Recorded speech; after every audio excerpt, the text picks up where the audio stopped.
Building your ideal loadout can be pretty overwhelming, as there seems to be an insurmountable number of things that you need to take into consideration. From making sure your armor is the right elemental affinity so that you can use the appropriate mods, to making sure you spec for the ideal amount of stats. I thought it might be helpful to both the new and experienced player if we broke it down into simpler terms. More specifically, what armor mods you should use on your armor pieces, and what charged with light mods can give you a damage boost in PvP. There's going to be a few different topics that we will cover in this video. First, we are going to discuss armor stats and which class benefits the most from which armor stats. Secondly, we are going to be discussing what armor mods you should be using on which pieces of armor. Yes, there is an optimal way to do this. Finally, we are going to be going over charged with light mods and how they synergize with one another in PvP. I'm going to lay out a basic, intermediate, and advanced loadout where you can choose which one you'd like to work towards based on your current armor situation. Let's start with armor stats. Each armor piece is capable of applying a mod that grants +5 or +10 to whichever stat you'd like to apply it to. Mobility, resilience, recovery, discipline, intellect, or strength. Intellect mods will cost 5 energy, recovery mods will cost 4 energy, and mobility, resilience, discipline, and strength mods will all cost 3 energy. Knowing this, the most efficient thing you can do would be to try to grind for armor that already has high intellect and recovery stats. That way, you aren't spending valuable energy on the more expensive mods to use on your armor piece. By inherently having higher recovery and intellect on your armor, it allows you to use more mods on a single piece of armor. Let's start with hunters. Hunters, your main focus should be on getting as much mobility and recovery as you can. Ideally, getting to 100 of each or getting to tier 10 for each. However, if you were only going to prioritize one of these, recovery would be my choice. Having max recovery allows you to re-engage in fights at a much faster pace and significantly reduces the amount of time you spend being one-shot. If you're really trying to maximize your gear potential, I wouldn't recommend going any lower than tier 9 recovery, as having a stat any lower than that will give you diminishing returns. Warlocks. Again, recovery should be your main focus here, tier 10 or tier 9 at the minimum. Depending on which subclass you're using may depend on which other armor stats you might want to spec for. If you're running Stasis or Top Tree Dawnblade, I'd maybe spec for a higher strength build to get that melee charge back sooner. Or maybe you go for a higher discipline build for faster grenades, or even high intellect build for faster supers. Warlocks have a bit more flexibility with their builds, so really think about your playstyle and what stats may benefit your playstyle the most. Titans, no surprise, recovery should be your #1 priority. Then next I'd say resilience. Not only do you get your class ability back quicker the higher your stat is, but having a higher resilience significantly affects how easily you can get 3-tapped in the Crucible. If you don't know who Pattycakes is, he's another Destiny YouTuber who makes some incredible in-depth guides on a bunch of different topics. He put out a video recently on how much resilience matters, where he did a deep dive into not only how resilience affects other weapons on you, but also how being frozen from stasis affects you. Essentially, the higher your resilience stat is, the less damage you take when trying to break out of being frozen. Against hand cannons, 120s specifically, you can survive 1 headshot and 2 body shots with 5 resilience, but you will die with 4 resilience. Against Thorn, you will survive 2 headshots and 1 body shot with 6 resilience, but die with 5 resilience. And with Thorn's perk active, you will survive a 2-tap with 3 resilience, but die with 2 resilience. He goes over every single weapon type and how resilience affects each one of them. If you've got a minute, I would highly recommend checking out that video after finishing up here. I learned quite a lot from watching it. I'll put a link to his video in the description. Moving on to modifiers, and more specifically, which mods you should be using on which armor pieces. Let's start with helmets. For these mods, you've got a choice between ammo finder mods and targeting mods.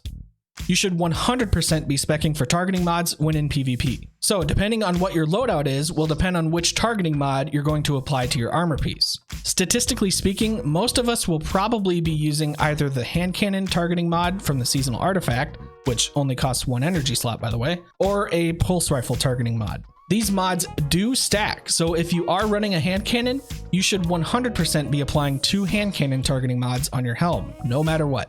We will get to the charge with light mod slot in a little bit. For gauntlets, you can choose from either dexterity mods, which increase your weapon's ready up speed, or reload mods.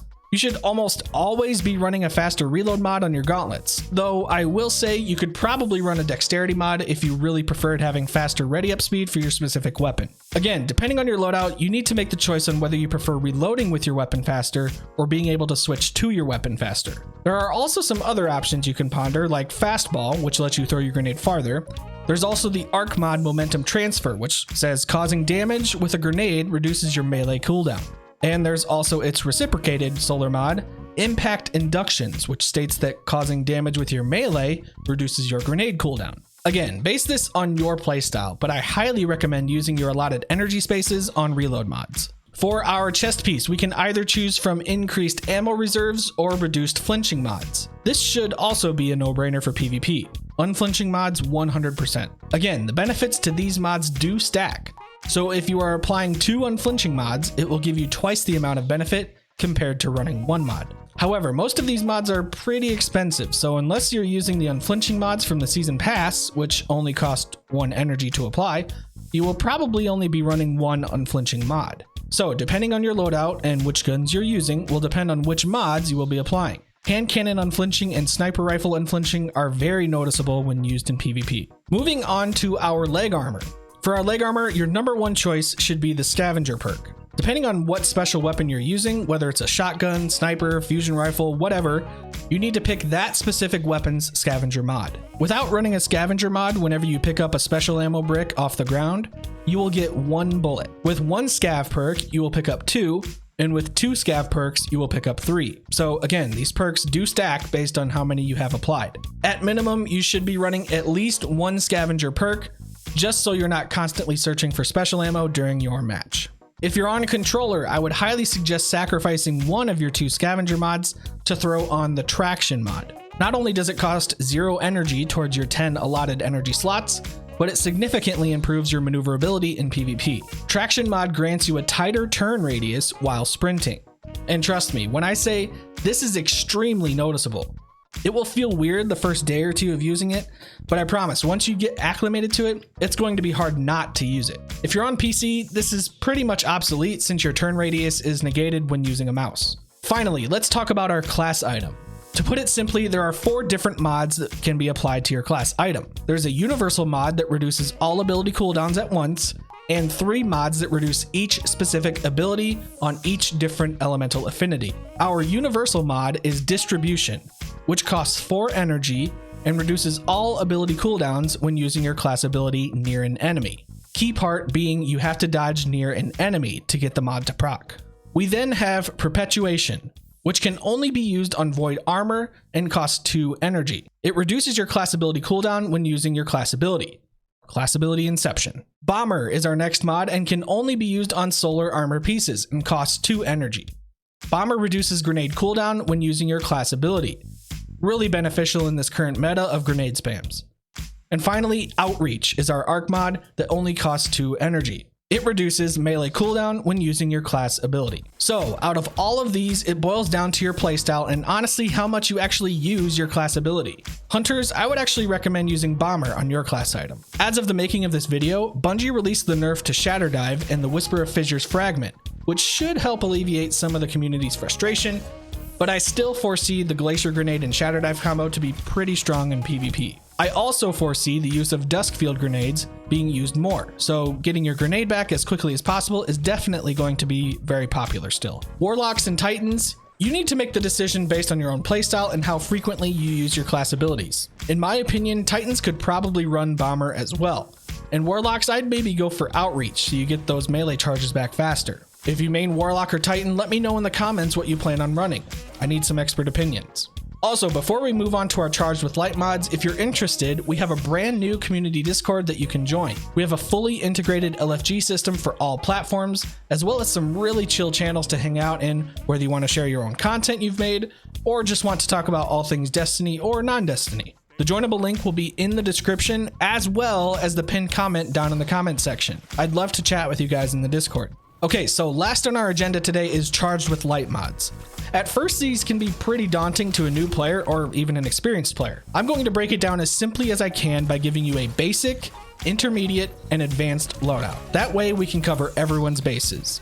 Let's start with the basic loadout. For our basic loadout, we're looking at two specific perks: taking charge and high energy fire. These charged with light mods are universal mods, which means they can be applied on any armor piece and any elemental affinity. Taking charge costs 3 energy, and you become charged with light by picking up an orb of power. So anytime you pick up an orb of power, whether that's from a teammate's super or from getting a kill with a masterwork weapon, you will become charged with light. You will remain charged with light until one of two things happen. Either you die, or your charged with light stack gets consumed, which leads us to our next universal mod, high energy fire. High energy fire costs 4 energy, and you gain bonus weapon damage when you are charged with light. This mod consumes 1 stack of charged with light once an opponent is defeated. So, scenario time. You become charged with light by picking up an orb of power on the ground thanks to our mod taking charge. From that point on, you will have increased damage on all of your weapons until you defeat someone, at which point your charged with light stack will disappear. But let's remember, this is our basic charged with light loadout. If that's all you were wanting to focus on right now, then more power to you. Go try out your new build and let me know how it feels. But let's say you want to increase the number of stacks of charged with light that you have at any given time. Maybe you notice you're able to pick up orbs of power pretty frequently. Well, in comes our intermediate loadout. The intermediate loadout is if you're looking to maximize that high energy fire bonus damage over an extended period of time. We've got 3 more mods that can enhance our charged with light experience. Let's start with our solar mods. Charged Up is a solar mod that costs 2 energy. Charged Up allows for 1 additional stack of charged with light. So all this is saying is that we can now hold up to 2 stacks of charged with light at the same time. Next, we have our other solar mod, Supercharged.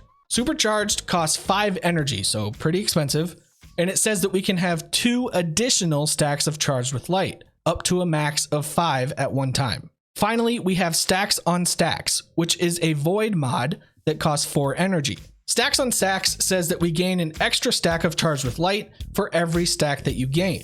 However, it also deducts -10 recovery. While this can make earning stacks of charged with light very easy and efficient, you should really only use this mod if you're trying to go absolutely ham using high energy fire's bonus damage. Most of the time, you won't be alive long enough to use all 5 stacks before you die. But again, if you're wanting to just go absolutely nuts and try to get a bunch of clips, by all means, go for it. I'm usually not a big fan of using perks or mods that reduce abilities or stats, so normally I would say skip this, but I wanted you all to be able to make that decision for yourself. Finally, let's move on to our advanced loadout, where we have 2 very important mods. You Destiny vets probably already know the Arc mod Powerful Friends that costs 4 energy. Powerful Friends states that when you become charged with light, nearby allies will become charged with light. However, it also adds +20 to your mobility stat if you have another Arc mod equipped. Now, fortunately, it does not need to be on the same piece of armor that you have Powerful Friends on. It can be on any other piece of Arc Affinity armor. Which leads us to our next Arc mod, Radiant Light, which costs 3 energy. Radiant Light states that casting your super causes nearby allies to become charged with light. Radiant Light also has an extra stat bonus that adds +20 to your strength stat if you have another Arc mod equipped. So since this mod is considered an Arc mod, you can pair it with Powerful Friends and get the +20 mobility and +20 strength stat bonus for both Powerful Friends and Radiant Light. These 2 mods are super beneficial for hunters since their class ability cooldown is tied to the mobility stat. Warlocks can also benefit from this as well due to Top Tree Dawnblade melee and Stasis melee being very strong. Stasis Titans could see some benefits from this as well, getting your extended melee lunge back faster. All in all, there are many different ways that you can set up your ideal Crucible build. If you want to keep it simple and only focus on getting the benefits of high energy fire, you can do that. Or if you're wanting to completely maximize your build, go for all 3 of these. In my build, I'm able to place most of these mods on all of my armor pieces. It takes quite a bit of time and a smidge of grinding to get the build set up how you want it. But once you do, I can promise you will see a big difference in your results in PvP. If you're someone who already uses some of these mods, what are your go-tos? Let me know in the comments. If you found this video helpful, interesting, or engaging, I would really appreciate you clicking the red subscribe button right under this video. I made another video recently talking about the current PvP weapon meta. If you're interested, the link to that video should be on your screen shortly. Again, the joinable link to our community Discord will be in the pinned comment down in the comments section. Thank you all very much for watching. A positive rating is always appreciated. And as always, we'll see ya.